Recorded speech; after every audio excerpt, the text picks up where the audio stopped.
Salut, je suis Louis, et si vous êtes ici, c'est parce que vous êtes aussi attiré par la peur que moi. Travailler comme fossoyeur n'a jamais été mon projet. Mais quand la vie vous frappe et que vous n'avez plus d'options, vous finissez par faire n'importe quoi pour de l'argent. Ce n'était pas un travail compliqué. Creuser des tombes, enterrer les morts, s'assurer que les pierres tombales étaient correctement placées. Pendant la journée, le cimetière était un endroit calme, presque paisible. Mais la nuit, cet endroit est devenu quelque chose de plus. Quelque chose que je n'aurais jamais imaginé. Ils m'ont proposé le poste de nuit parce que personne d'autre n'en voulait. Les autres fossoyeurs l'appelaient le changement maudit. On disait que la nuit, le cimetière était rempli de choses qui n'appartenaient pas à ce monde. Au début, j'ai ri de ces histoires. Je pensais que c'était juste des superstitions idiotes. De vieilles histoires pour effrayer les débutants. Mais je n'ai pas tardé à réaliser que quelque chose était étrange. Quelque chose qui n'allait pas à cet endroit. Tout a commencé au cours de ma 3e semaine. C'était une nuit froide. Le vent soufflait fort à travers les arbres du cimetière et le bruit des feuilles sèches traînant sur le sol rendait tout plus sinistre. Je creusais une tombe pour un enterrement qui aurait lieu le lendemain quand, tout à coup, j'entendis un bruit derrière moi. C'était un son doux, comme celui de quelqu'un qui se traîne entre les tombes. Je me suis retourné brusquement, pensant qu'un animal s'était infiltré dans les lieux, mais il n'y avait personne. J'ai pris une profonde inspiration et j'ai essayé de continuer mon travail. Je ne voulais pas laisser mon esprit me jouer des tours, mais pendant que je creusais, le son est revenu.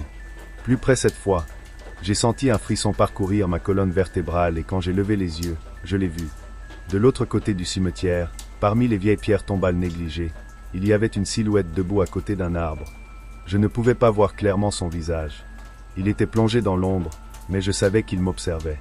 Je sentais son regard lourd sur moi. J'ai été paralysé pendant quelques secondes, ne sachant pas quoi faire, mais lorsque j'ai cligné des yeux, la silhouette avait disparu. Mon cœur battait à tout rompre, et même si j'essayais de me convaincre que c'était mon imagination, je savais que ce n'était pas le cas.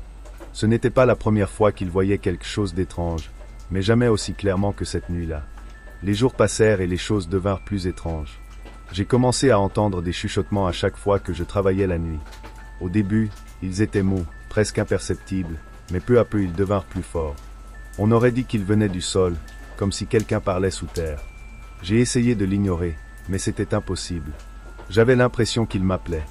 Une nuit, alors que je me promenais parmi les tombes pour vérifier que tout était en ordre, j'ai remarqué qu'une des pierres tombales n'était pas à sa place. C'était impossible, je l'avais moi-même sécurisée la veille.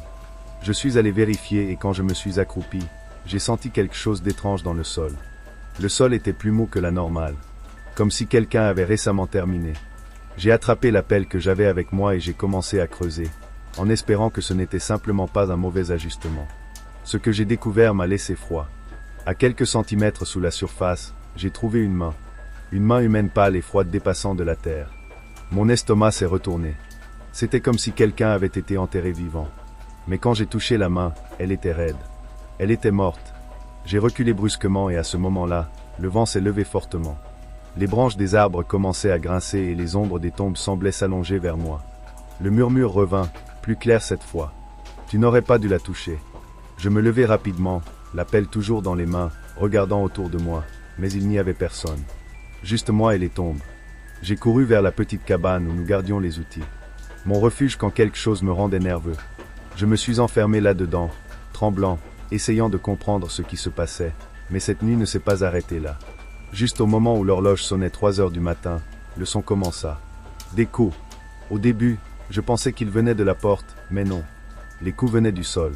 Quelque chose, ou quelqu'un, frappait sous terre comme s'il voulait sortir. Je n'étais pas seul. La panique m'a submergé. J'ai pris la lampe de poche et j'ai quitté la cabine, déterminé à sortir de là. Je ne me souciais pas du travail, je ne me souciais de rien. Mais alors que j'étais sur le point de franchir la clôture, je l'ai revu. Le chiffre. Le même qu'il avait vu quelques jours plus tôt. Cette fois, c'était plus près, juste sur le chemin entre les tombes. Ça n'a pas bougé. Il m'a juste regardé. Mes jambes refusaient de bouger. La peur m'a piégé, puis la silhouette a commencé à marcher vers moi avec des mouvements lents et contre nature. Il semblait flotter plus que marcher, et sa présence rendait l'air autour de moi glacial.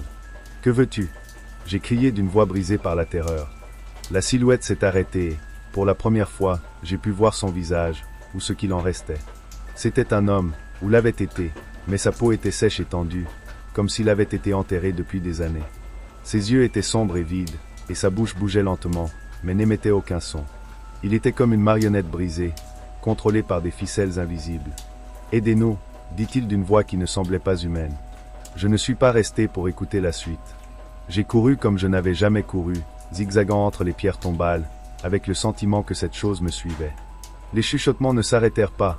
J'avais l'impression que quelqu'un parlait directement dans mon esprit. « Aidez-nous, nous sommes pris au piège. » Je suis arrivé à la porte du cimetière. Je l'ai ouvert et je n'ai pas regardé en arrière. Ma respiration était rapide et incontrôlée, mais je ne me suis arrêté que lorsque j'ai atteint ma maison. Cette nuit-là, je n'ai pas dormi. Je savais que quoi que j'avais vu ne me laisserait pas tranquille. Le lendemain matin, j'ai essayé d'arrêter. Je suis allé parler au superviseur, un homme auquel je n'avais jamais prêté beaucoup d'attention, mais qui semblait en savoir plus qu'il ne le laissait entendre.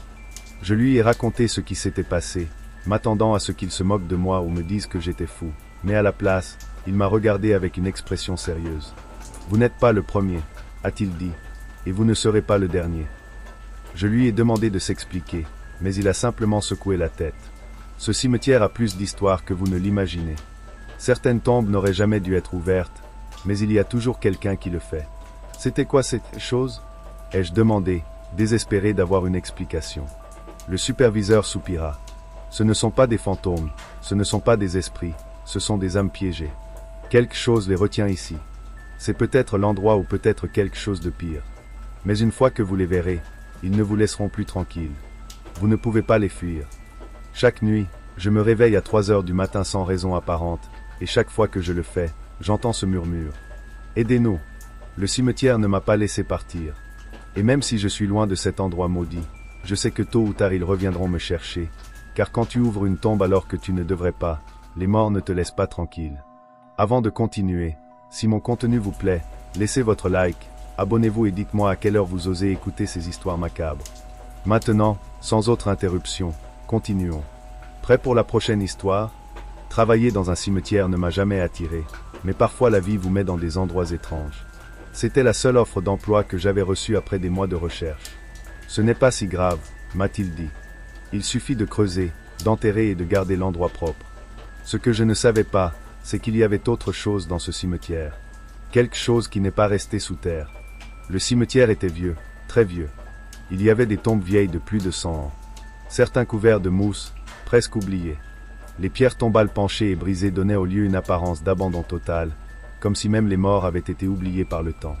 Mon partenaire, Don Massia, était un homme plus âgé et réservé qui travaillait là-bas depuis des décennies. Il m'a formé les premières semaines en me montrant les bases. Comment creuser des tombes, comment marquer les tombes, bien sûr, comment tout garder en ordre. Ce qu'il ne m'a pas dit au début, c'est que dans ce cimetière, l'ordre était la chose la plus importante. Don Massia ne parlait pas beaucoup, mais à chaque fois que la nuit approchait, son attitude changeait. Il est devenu plus tendu et il me disait toujours la même chose. Ne reste pas après 6 heures. Je pensais que c'était parce que c'était un cimetière. N'importe qui se sentirait mal à l'aise dans le noir, entouré de tombes. Mais il y avait quelque chose dans la façon dont il disait cela, dans la façon dont il regardait les pierres tombales plus anciennes, qui me mettait mal à l'aise, comme s'il savait quelque chose que j'ignorais. Un après-midi, alors que nous disposions quelques tomes dans le secteur le plus ancien, Don Massia m'a raconté l'histoire.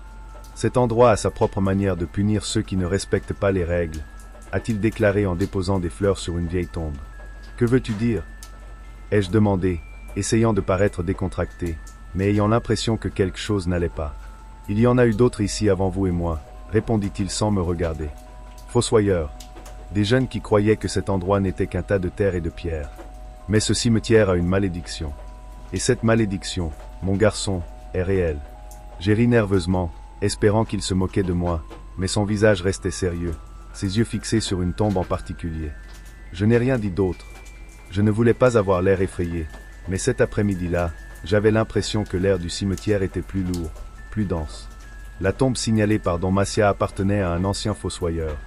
Je n'avais jamais entendu parler de lui, mais sa pierre tombale était brisée et paraissait plus vieille que les autres, comme si le temps avait été plus cruel envers lui. Don Massia n'a pas voulu m'en dire davantage. Les semaines suivantes, j'ai essayé d'oublier ce qu'il m'avait dit. Cependant, tout a changé une nuit où je suis resté tard. Il s'agissait des funérailles d'un homme décédé subitement et sa famille a insisté pour qu'on l'enterre au coucher du soleil. Il était presque 6 heures lorsque j'ai fini de recouvrir le cercueil de terre. Don Massia était déjà parti. Ne restez pas après 6 heures. Je me suis souvenu qu'il m'avait prévenu, mais il fallait faire le travail.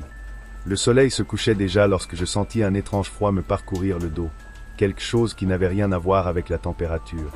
C'était plutôt comme si l'air avait changé, comme si quelque chose m'observait. J'ai essayé d'en finir le plus vite possible. Au moment où je mettais la dernière pelletée de terre, j'ai entendu un bruit. Un craquement. Au début, j'ai cru que c'était le vent qui soufflait dans les branches des arbres, mais ensuite, je l'ai entendu à nouveau, plus fort. C'était un son creux, comme si quelque chose sous terre bougeait. Je restais immobile, la pelle toujours à la main. Le son provenait de la tombe qu'il venait d'enterrer. Pas question, murmurai-je, essayant de me convaincre que je n'entendais pas ce que je croyais. Mais les craquements continuaient, plus clairs maintenant, plus insistants. C'était comme si quelque chose, quelqu'un, grattait depuis l'intérieur de la tombe. La panique commença à s'installer dans ma poitrine. Je voulais courir, mais mes jambes ne répondaient pas. Le son devint plus fort, et soudain, la terre qui venait d'être posée bougea. Comme si quelque chose en dessous essayait de sortir. J'ai laissé tomber la pelle et j'ai reculé en tremblant. La terre continuait de bouger. Ce n'était pas mon imagination. Ce n'était pas une hallucination. Quelque chose sous cette tombe bougeait, poussait vers le haut, essayant de se libérer. Il n'était pas seul dans ce cimetière. J'ai couru vers la sortie du cimetière sans me retourner. Ma respiration était rapide et incontrôlée, et des sueurs froides couvraient mon front. Je ne me suis arrêté que lorsque j'ai atteint le hangar où nous gardions les outils. J'ai claqué la porte et j'ai essayé de me calmer. Mais ensuite, de l'extérieur, j'ai entendu des pas. Lents, traînés, mais clairement humains.